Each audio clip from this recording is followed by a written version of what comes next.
எங்க ஓட்டு எங்க உரிமை.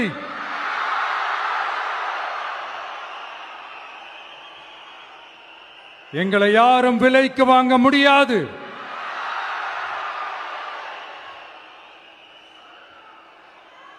எங்க ஓட்டு விசில் சின்னத்துக்கு தான்.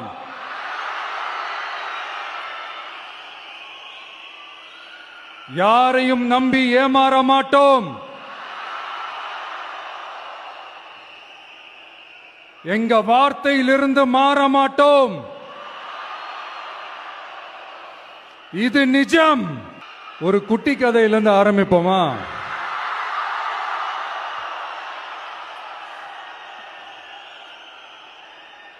ஒரு பெரிய ஊரு, ஒரு 4 ரோடு ஜாயிண்ட் ஆகிற மாதிரி ஒரு ஜங்ஷன்,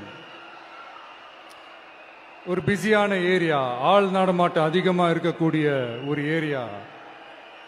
அங்க சென்டர்ல ஒரு முரட்டு ஜல்லிக்கட்டு காலை ஒன்று நின்றுட்டு இருக்குது. காலில் மண்ணை வீசிக்கிட்டு சீறிக்கிட்டு அப்படியே நின்றுட்டு இருக்குது. யாருமே பக்கத்தில் போக முடியல. அந்த இடம் ஒரு கேஷுவலா மாறணும் அப்படின்னா அந்த காளையை அடக்கி அமைதி ஆக்கினாதான் மறுபடியும் ஒரு பேக் டு நார்மல் சிச்சுவேஷனுக்கு அந்த இடம் மாறும். அந்த ஊர்ல இருக்கிற ஒரு சில பேருக்கு மட்டும்தான் அந்த காளை அடங்கும். அவங்க யாருமே அங்க இல்லை. ஆனா அந்த கிரவுட்ல இருந்த ஒரு சில பேர், ஆல்ரெடி அந்த காளையை அடக்கணங்களோட இருந்த ஒரு சில பேர், எங்களுக்கு இல்லாத அனுபவமா? நாங்க பார்க்காத காளையா? நாங்க பார்க்காத மாடா? நாங்க போய் அடக்குறோம்னு சொல்லிட்டு உள்ள போறாங்க. ஒருத்தராலையும் அந்த காளையை தொடக்கூட முடியல. எல்லாரையும் அடிச்சு வீசி தூக்கி போட்டுருச்சு. இப்ப என்னடா பண்றது அப்படின்னு பார்க்கும்போது அந்த கூட்டத்தை விலக்கிட்டு ஒரு சின்ன பையன் ஒரு என்ட்ரி ஒன்னு கொடுக்கிறான். உங்களுக்கு தான் தெரியும்ல, டேய் எங்களாலே முடியல, நீ எல்லாம் என்னத்தை போய் கிழிக்க போற? எங்களுக்கு அவ்வளவு அனுபவம் இருக்குது. நாங்களே அடிபட்டு ஓரமா படுத்து கிடக்கிறோம். இவன் விளையாட்டுத்தனமா ஏதோ பண்ணிட்டு கிடக்கிறான். பாவம், அந்த காலை கிட்ட போய் அடிபட்டு சாவ போறான். பச்சா பையன், அந்த பையன், இந்த பையன், அண்டர் எஸ்டிமேட் பண்றது, ஏளனமா பேசுறது, இப்படி ஒரு பக்கம். இன்னொரு பக்கம் பரிதாபப்பட்டு, ஐயோ பாவமே, இப்படி தனியா போய் மாட்டிக்கிட்டானே அந்த காலை கிட்ட, என்ன பண்ண போறானோ அப்படின்ட்டு ஒரு பக்கம் பரிதாபப்பட்டு பேசுறாங்க. அந்த சின்ன பையன் எதுவுமே காதலியே போட்டுக்காம 2 பாக்கெட்லையும் கையை விட்டுக்கிட்டு ஸ்டைலா கெத்தா தில்லா அப்படியே உள்ள போறான். ஒரு ஸ்டெப் எடுத்து வைக்கிறான், அந்த கால் அப்படியே சீறிக்கிட்டே நின்றுட்டு இருக்குது. இன்னொரு ஸ்டெப் எடுத்து வைக்கிறான், கால் அப்படியே சீறிக்கிட்டே முன்னாடி வருது. மக்கள் எல்லாரும் பதட்டத்தோட அப்படியே பார்த்துட்டு இருக்கிறாங்க. இன்னொரு ஸ்டெப் எடுத்து வைக்கிறான், கால் அப்படியே முட்டை வரும்போது பாக்கெட்டுக்குள்ள மறைச்சு வச்சிருந்த 2 புல்லுக்கட்டு அது அந்த காலை கிட்ட காட்டுறான். காலை அப்படியே சடனா வந்து நின்று அது மூடெல்லாம் மாறி அந்த புல்லுக்கட்டை சாப்பிட ஆரம்பிச்சிருச்சு. அந்த சின்ன பையனும் அந்த காளை அப்படியே தடவிக்கிட்டு வரான். காளையும் பக்கத்தில் ஒரு குழந்தை மாதிரி நடந்து வந்துக்கிட்டு வருது. பக்கத்தில் இருந்த ஒரு வயல்வெளியில் அந்த காளையை மேய விட்டுட்டு வரான். மக்கள் எல்லாரும் அந்த பையனை ஆச்சரியமா பார்க்குறாங்க. அந்த அடிபட்டு கிடந்த அந்த அனுபவசாலிங்க தலைய தொங்க போட்டு நின்றுட்டு இருக்கிறாங்க. ஏன்னா பேசின பேச்சு அப்படி.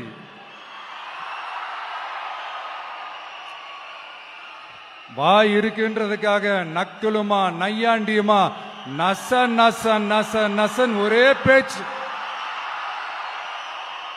என்ன பண்றது, தலையை குனிஞ்சு அப்படியே நின்றுட்டு இருக்கிறாங்க. அங்க ஒரு பெரியவர் வர்றார். வந்து அந்த பையன்கிட்ட கேட்கிறாரு, எப்படிப்பா இப்படி ஒரு முரட்டு காலை சீறிட்டு நின்றுட்டு இருந்தது, எப்படி அந்த காளையை அடக்கின அப்படின்னு கேட்டதுக்கு அந்த பையன் சொல்றான், ஐயா எனக்கு அந்த காளையை பார்த்தா கோபமா இருந்த மாதிரிலாம் எனக்கு தெரியல. அந்த கால பசியோடு இருந்த மாதிரி இருந்தது. அதனால தான் அந்த புல்லுக்கட்டை காமிச்சவொடனே ஓகே நமக்கு தேவையானது கிடைச்சிருச்சு அப்படின்னோடனே அந்த புல்லுக்கட்டை சாப்பிட்டுட்டு நம்மளோட அப்படியே ஜாலியாக வாக்கிங் வந்துருச்சு அப்படின்னு சொன்னான். இதை கேட்ட அந்த பெரியவர் சொன்னாராம், இந்த சின்னவங்க பெரியவங்க அனுபவம் இருக்கிறவங்க அனுபவம் இல்லாதவங்க இதெல்லாம் விஷயமே கிடையாது. யாரா இருந்தாலும் அந்த சூழலுக்கு ஏத்த மாதிரி அந்த சிச்சுவேஷனுக்கு தகுந்த மாதிரி என்ன பண்ணி அந்த ப்ராப்ளம சால்வ் பண்றான், ஏது பண்ணி அந்த ப்ராப்ளம சால்வ் பண்றான், அதுதான் விஷயமே, அதுதான் மேட்ரு.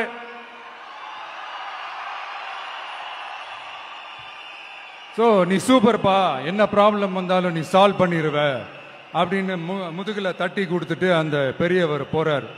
இப்போ அந்த கதையில அந்த முரட்டு ஜல்லிக்கட்டு காலை தான் நம்ம தமிழ்நாட்டு அரசியல் களம். அந்த பெரியவர் தான் நம்ம தமிழக மக்கள். அந்த பாக்கெட்டுக்குள்ள ஸ்டைலா தில்லா கெத்தா ஒருத்தன் உள்ள வந்தான் பாருங்க, அவன்தான்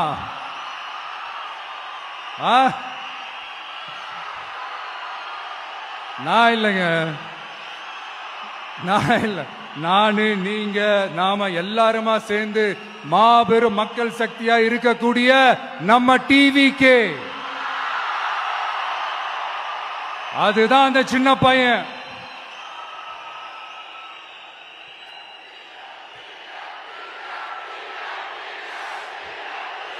தேங்க்யூ தேங்க்யூ தேங்க்யூ.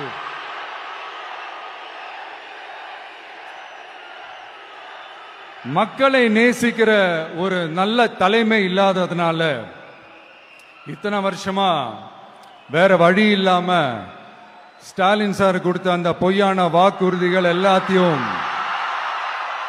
நம்பி ஏமாந்த நம்ம மக்களுக்கு சரியான நேரத்தில் ஒரு வெகுஜன மக்கள் இயக்கமா வந்தது தான் நம்ம டிவிக்கு. அந்த முரட்டு ஜல்லிக்கட்டு கால கதை ஏன் சொன்னோம், எதுக்கு சொன்னோம், யார் யாருக்கெல்லாம் சொன்னோங்கிறது புரிய வேண்டியவங்களுக்கு புரியும் நினைக்கிறேன்.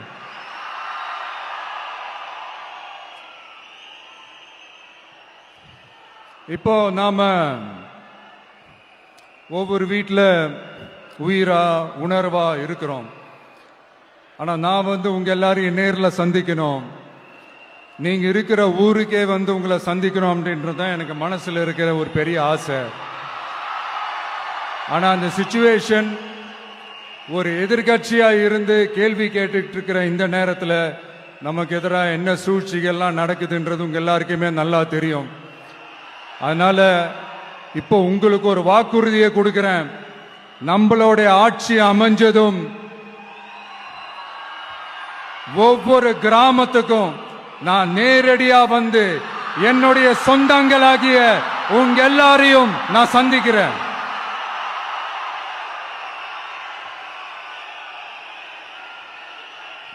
கொஞ்ச நாளைக்கு முன்னாடி நம்ம ஸ்டாலின் சார் ஒரு உருட்டு ஒன்று உருட்டினாரு, நீங்க கேள்விப்பட்டிருப்பீங்க. இப்ப வரப்போற எலெக்ஷன் எதுக்கான எலெக்ஷன்? நம்ம சட்டமன்ற தமிழ்நாடு சட்டசபைக்கான ஒரு தேர்தல் இல்லையா? இதே தமிழ்நாட்டுக்கும் டெல்லிக்குமான ஒரு எலெக்ஷன் அப்படின்னு சொல்றாங்க. இன்னும் கொஞ்சம் மேல போய் தமிழ்நாட்டுக்கும் என்டிஏவுக்குமான ஒரு எலெக்ஷன் அப்படின்னு சொல்றாங்க. என்ன சார், டெல்லியில ஏதாவது நிக்க போறீங்களா?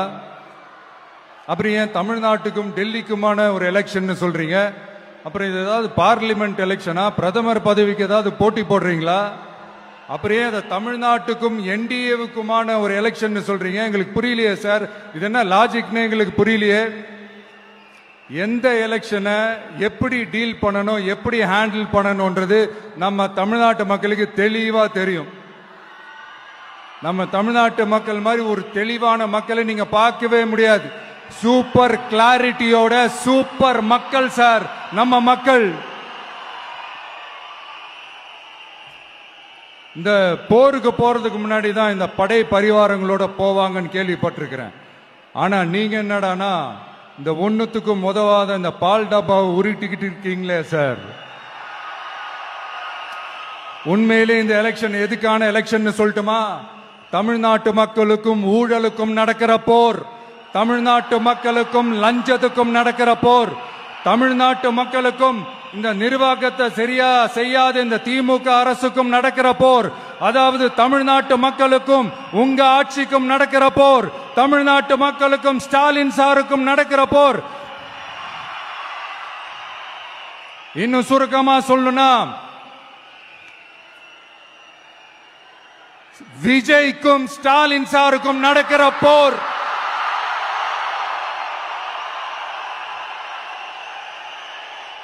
இதுக்கு நடுவுல இந்த என்டிஏ, டெல்லி, இதெல்லாம் என்ன லாஜிக்னே புரிய மாட்டேங்குது சார்.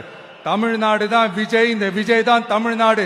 தூய சக்தி டிவிகேவுக்கும் தீய சக்தி டிஎம்கேவுக்கும் தான் இந்த போர். இப்படி உக்கிரமா இருக்கிற இந்த போர்ல மறுபடியும் ஒன்னுத்துக்கும் உதவாத இந்த பால் டப்பாவை உருட்டிக்கிட்டு இன்னொரு காமெடி வேற. அது என்னடான்னா, அவரோட ஆட்சியில தான் தமிழ்நாடு சூப்பர் ஸ்டார் மாநிலமா இருக்குதான். கரெக்ட், தமிழ்நாடு சூப்பர் ஸ்டார் மாநிலம் தான்.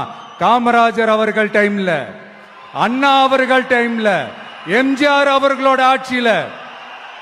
இன்னைக்கு ஒன்னுத்துக்கும் உதவாத இந்த உல்டா மாடல் ஆட்சியில தமிழ்நாடு சூப்பர் ஸ்டார் மாநிலமாலாம் ஒண்ணு இல்ல, சூப்பர் ஸ்டாண்ட் அப் காமெடிக்காரர் நடத்துற மாநிலமா மாறிடுச்சு. மக்களே, உங்களுக்காக மட்டுமே தான் வர தடைகள், சதிகள், சூழ்ச்சிகள் எல்லாத்தையும் தாண்டி இந்த 2026 இந்த தேர்தலில் டிவிக்கு தில்லா நிற்கும்.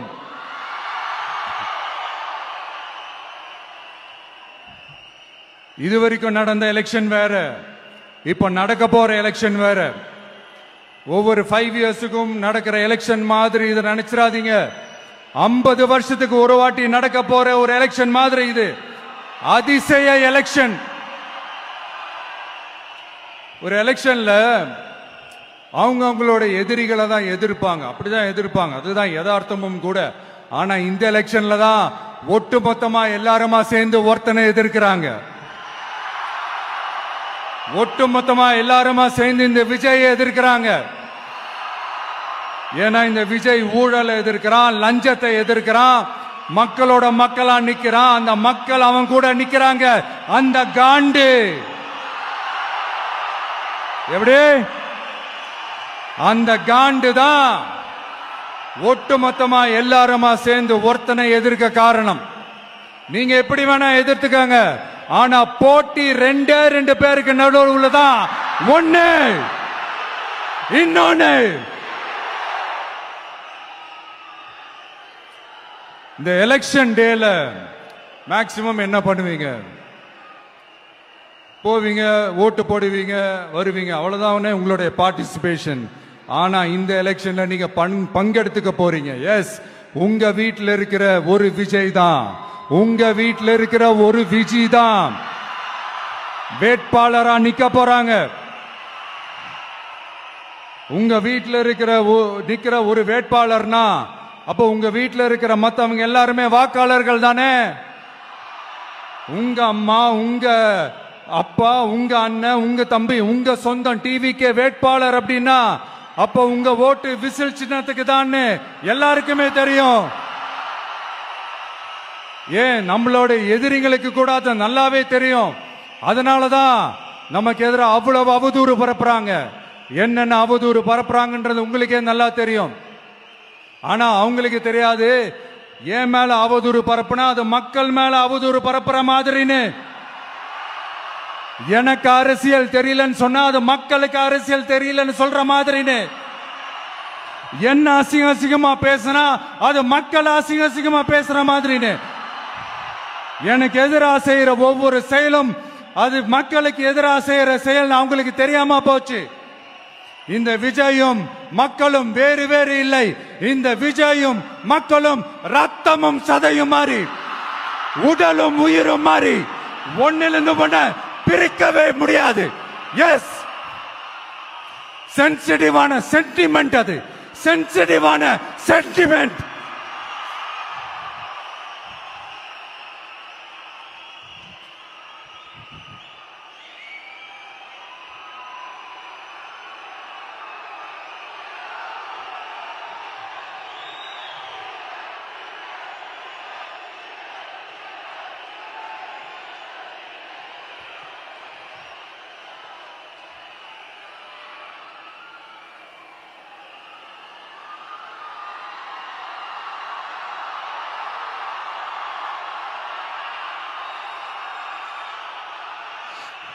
நான் சாரி,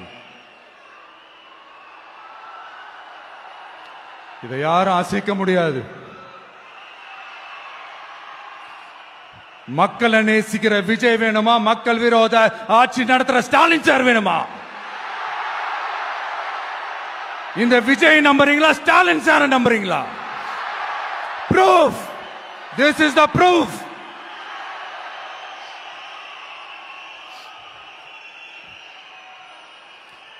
இந்த தீய சக்தி, ஊழல் சக்தி, இதெல்லாம் ஏன் சொல்றோம், எதுக்கு சொல்றோம், யார சொல்றோன்றதெல்லாம் மக்களுக்கு தெளிவா தெரியும். அதே மாதிரி டிவி கேவுக்கு போட்டி டிஎம்கே தான்றதும் மக்களுக்கு தெளிவா தெரியும். அப்படி இருக்கும்போது நாம ஏதாவது பேசினா வாண்டடா சில பேர் வந்து வண்டியில ஏறி உட்கார்ந்துக்கிறாங்க. ஆமா, வாண்டடா சில பேர் வண்டியில ஏறி உட்கார்ந்துக்கிட்டு குரல் கொடுக்கறாங்க. சீரியஸா ஒரு போட்டி நடந்துகிட்டு இருக்கும் போது இங்க காமெடிக்கெல்லாம் இடம் இல்லை பாஸ். இதெல்லாம் மக்களுக்கு தெளிவா தெரியும். இந்த நேரத்தில் ஒரு சீரியஸ் கேள்விய இன்னைக்கு இருக்கிற மிகப்பெரிய அரசியல்வாதிங்க கிட்ட கேட்கணும்னு நான் நினைக்கிறேன். நீங்க அரசியலுக்கு வர்றதுக்கு முன்னாடி உங்ககிட்ட இருந்த சொத்து எவ்வளோ? அரசியலுக்கு வந்ததுக்கு அப்புறம் இன்னைக்கு உங்ககிட்ட இருக்கிற சொத்து எவ்வளோ? அதை ஓபனா டிக்ளேர் பண்ண முடியுமா? அப்படி வந்த காசெல்லாம் என்னென்ன தொழில் செஞ்சு வந்துச்சு, என்ன வேலை செஞ்சு வந்துச்சு? உண்மையிலே நீங்க உழைச்சி சம்பாதிச்ச காசா, இல்ல ஆட்சி அதிகாரத்துக்கு வந்ததுக்கு அப்புறம் ஆட்டைய போட்ட காசா? இதெல்லாம் ஓபனா டிக்ளேர் பண்ண முடியுமா? இதெல்லாம் நம்ம கேட்டா எல்லா ஊழல்வாதிகளும் ஒன்னா சேர்ந்து நம்ம மேல சேத்தவாரி வீசுவாங்க. அதை பத்தியெல்லாம் நமக்கு கவலை இல்லை. ஏன்னா நாம யாருன்னு மக்களுக்கு நல்லாவே தெரியும். எனக்கு ஒரு புது ஃப்ரெண்ட், புது நண்பர் ஒருத்தர் கிடைச்சிருக்காரு. யார் தெரியுமா? தெரியாதா? முதல்வர் அவர்கள் தான். இப்போ ஒரு நிருபர் ஒருத்தர் கேட்ட கேள்விக்கு எனக்கு எதிரிகள்லாம் யாரும் இல்ல, அவங்க எல்லாருமே எனக்கு நண்பர்கள் தான் அப்படின்னு சொன்னாங்களே. அப்படி நாங்கெல்லாம் உங்களுக்கு நண்பர்கள்னா அப்புறம் ஏன் சார் கரூர் விஷயத்துல ஏன் மேல பழி தூக்கி போட்டீங்க?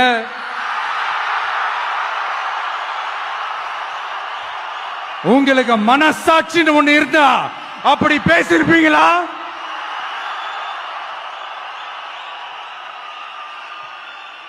அப்படி நாங்களாம் உங்களுக்கு நண்பர்கள்னா ஒரு ஈவென்ட், ஒரு ஃபங்க்ஷன் நடத்துறதுக்கு ஒரு இடமோ ஒரு பர்மிஷனோ ஏன் கொடுக்க மாட்டேன்றீங்க? எல்லாத்தையும் நீங்களே பண்ணிட்டு போற போக்குல அப்படியே பொய்களா அடிச்சு விட்டுக்கிட்டு இருக்கீங்க. உங்களோட உண்மையான நண்பர்கள் யாருன்னு சொல்லட்டுமா? லஞ்சம், ஊழல், அரசியல் ஆதாயம், இதெல்லாம் தான் உங்களோட உண்மையான நண்பர்கள். பர்சனலா நீங்க எப்படி வேணா இருந்துக்கங்க சார், நமக்கு அதை பத்தி கவலை இல்லை, நமக்கு அது அவசியமும் இல்லை. ஆனா உங்க ஆட்சி தான் தப்பான ஆட்சி, தமிழ்நாட்டுக்கு தேவையில்லாத ஆட்சி. கொஞ்ச நாளைக்கு முன்னாடி கற்பனையா ஒரு விஷயம் ஒண்ணு சொன்னேன். இந்த முதல்வர் கூட விசில் சின்னத்துக்கு தான் வாக்களிப்பாரு அப்படின்ட்டு கற்பனையா ஒண்ணு சொன்னேன். ஆனா இன்னைக்கு நிஜமாவே நமக்கு ஆதரவா ஒரு கோஷத்தை எழுப்பியிருக்கிறாங்க. அது என்ன தெரியுமா? எங்க வாக்கு சாவடி வெற்றி வாக்கு சாவடியா. அதுக்கு அர்த்தம் என்ன தெரியுமா? எங்க வாக்கு சாவடி விஜய் வாக்கு சாவடின்னு அர்த்தம்.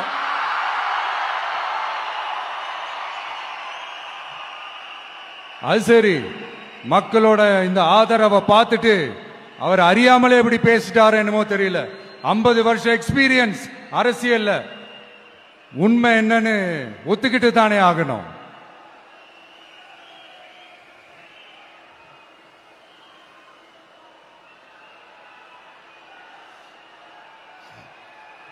ஜனநாயகம்ங்கிறது பெரும்பான்மை ஆட்சி அதிகாரம் சார்ந்தது மட்டும் இல்ல, சிறுபான்மை மக்களின் உரிமைகள் உணர்வுகளும் புனிதம்னு நினைச்சு அதையெல்லாம் காப்பதற்கு பெயர் தான் ஜனநாயகம்னு 1963 அறிஞர் அண்ணா பார்லிமெண்ட்ல பேசினதை நாம இங்க சொல்றது ரொம்ப பொருத்தமா இருக்கும்.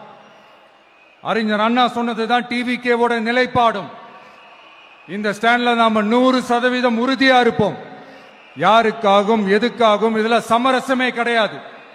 மதச்சார்பற்ற சமூக நீதி தன்மை தான் நம்ம அடிப்படை கொள்கைகள் ஒண்ணு. அதுல எந்த மாற்றமும் எப்பவும் கிடையாது. ஆனா இதெல்லாம் மறந்துட்டு எப்படியாவது எதையாவது செஞ்சு ஓட்டு வாங்குறதுக்காகவே இங்க சில பேர் இருக்கிறாங்க.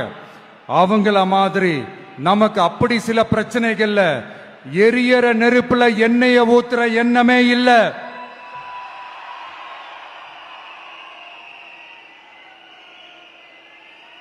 இங்க சில அரசியல் கட்சிகளும் சில அரசியல் தலைவர்களும் ஒரு சில நேரங்களில் அமைதியா இருந்தாலே போதும், ஒரு பிரச்சனையும் வராது. இப்போ கரண்ட்ல இருக்கிற சில பிரச்சனைக்கு வருவோம். இந்த கரண்ட் பிரச்சனைக்கு வருவோம். மாசம் மாசம் கரண்ட் பில் கட்டுற மாதிரி மாத்துவோம்னு சொன்னீங்களே, செஞ்சீங்களா? நிறைய வீடுகள்ல 100 யூனிட் தான் அந்த கரண்ட் செலவாகுது ஒரு மாசத்துக்கு. மாசம் மாசம் நீங்க அந்த பில்லு கொடுத்தீங்கன்னா அவங்களுக்கு அது ஃப்ரீ ஆயிடும். அவங்க அந்த காசு கட்ட தேவையே இல்லை. ஆனா 2 மாசத்துக்கு ஒரு வாட்டி அந்த பில்லு கொடுத்தீங்கன்னா, இப்ப சப்போஸ் அது 200 யூனிட்டுக்கு மேல போச்சுன்னா அது அவங்களுக்கு ஒரு மிகப்பெரிய சுமை தானே. இது எந்த கணக்கில் எடுத்துக்கிறது? ஒரு மாதிரி ஒரு மாடர்ன் கரப்ஷன் அப்படின்னு எடுத்துக்கலாமா? அடுத்து பஸ் வசதி. நிறைய கிராமங்கள்ல பஸ் வசதி இல்லைன்னு சொன்னா இந்த ஒட்டுமொத்த திமுக அரசும் கத்திக்கிட்டு வந்துருவாங்க. நாங்க பஸ் விடாத கிராமங்களே இல்ல அப்படின்னு சொல்லுவாங்க. அப்படி அது உண்மை அப்படின்னா முதல்வர் அவர்கள் கிட்ட நம்ம தங்கச்சி ஒருத்தவங்க ஒரு கேள்வி கேட்டாங்களே, எங்க ஊருக்கு ஒரு மினி பஸ் ஆவது விடுங்க சார் அப்படின்னு கேட்டாங்களே, அது எந்த கணக்கில் எடுத்துக்கிறது? நிறைய மலை கிராமங்கள்ல பஸ் வசதி இல்ல, நிறைய மலை கிராமங்கள்ல ஹாஸ்பிட்டல் வசதி இல்ல. இது ரெண்டுமே எவ்வளவு முக்கியமான ஒரு விஷயங்கள். பஸ் வசதியும் ஹாஸ்பிட்டல் வசதியும் இல்லாததுனால வீட்டிலேயே பிரசவம் பார்க்கிற அந்த ஆபத்து இருக்குதுன்னு எவ்வளவு நியூஸ் பார்க்கிறோம். இதெல்லாம் எந்த கணக்கில் சேர்த்துக்கிறது? அடுத்து இது எல்லா மீட்டிங்லயும் பேசுறதுதான் பெண்களுக்கு பாதுகாப்பு நம்பர் 1 இருக்குது தமிழ்நாட்டில் அப்படின்னு சொல்றாங்க. அப்புறம் அது என்ன வி சேஃப் மாடலா? பெண்கள் என்ன சொல்றாங்க தெரியுமா? அது வி சேஃப் மாடல் இல்ல, வி ஆர் நாட் சேஃப் மாடல்னு சொல்றாங்க. இப்படி இருக்கிறப்போ தமிழ்நாட்டில் எங்க போனாலும் பெண்களுக்கு பாதுகாப்பு அப்படியே கொட்டி கிடக்குதான். இப்படி சொன்னா எப்படி சார்? கேட்கிறவங்க என்ன கேசரி சாப்பிடுறாங்க நினைச்சீங்களா?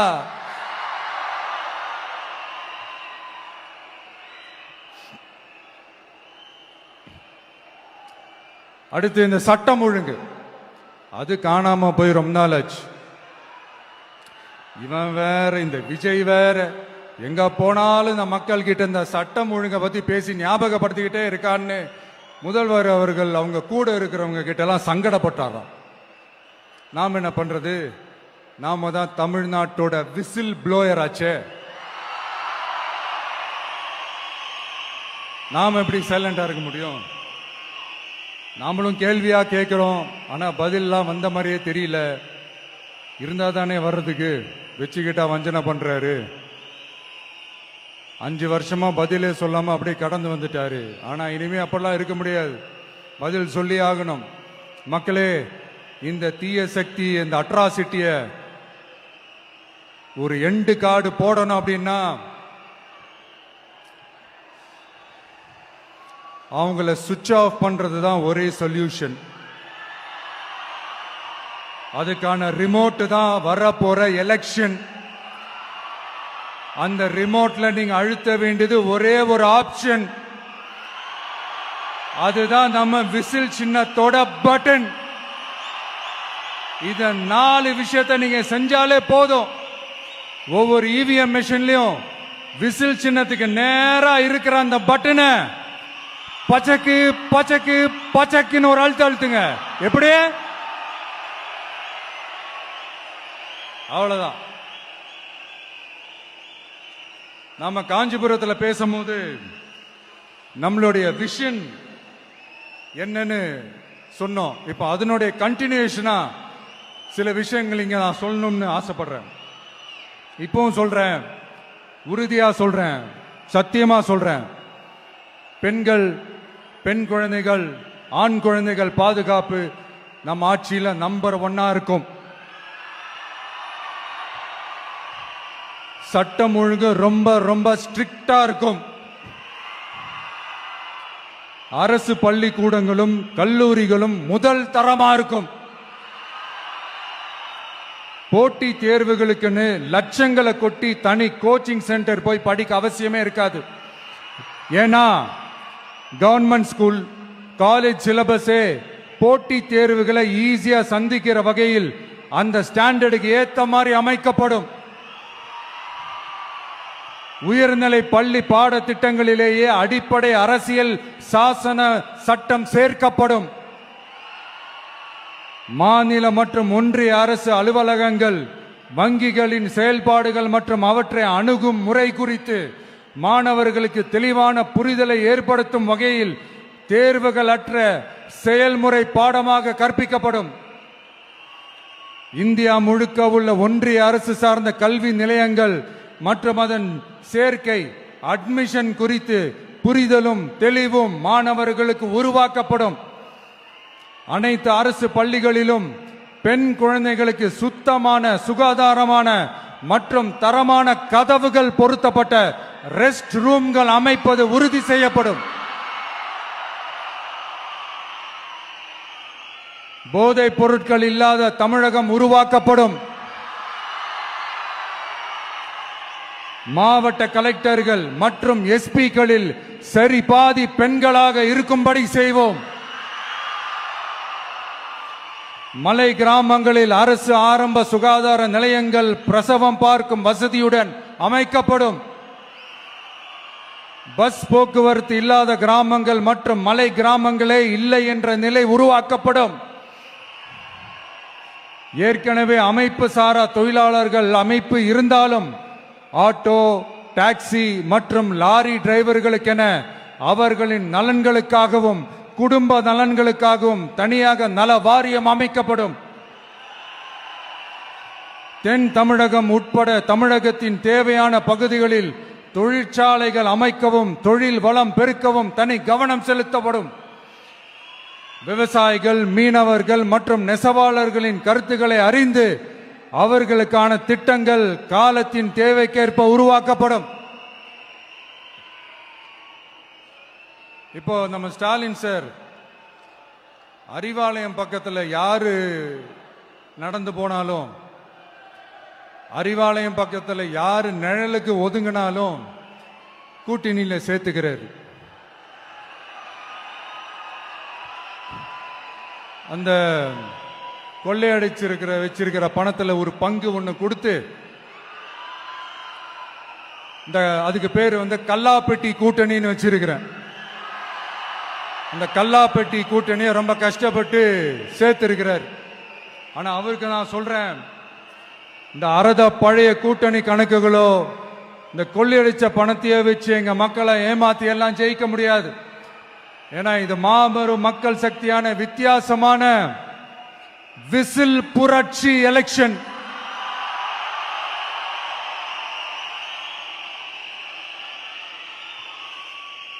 உங்களோட நான் இருக்கேன், நம்மளோட நம்ம மக்கள் இருக்கிறாங்க. இதுக்கு மேல என்ன வேணும்? கான்பிடென்டா இருங்க, நல்லதே நடக்கும், வெற்றி நிச்சயம். மீண்டும் சந்திக்கும் வரை நன்றி, வணக்கம். என் நண்பர்களே, ஒரு சின்ன ரிக்வெஸ்ட். நான் திருப்பி இங்கிருந்து 4 hours சென்னைக்கு போனோம். தயவு செஞ்சு யாரும் என் வண்டிக்கு பின்னாடியோ என் வண்டி சைட்லயோ பைக்கில் வராதிங்க. உங்களை நான் கெஞ்சி கேட்டுக்கிறேன். தேங்க்யூ.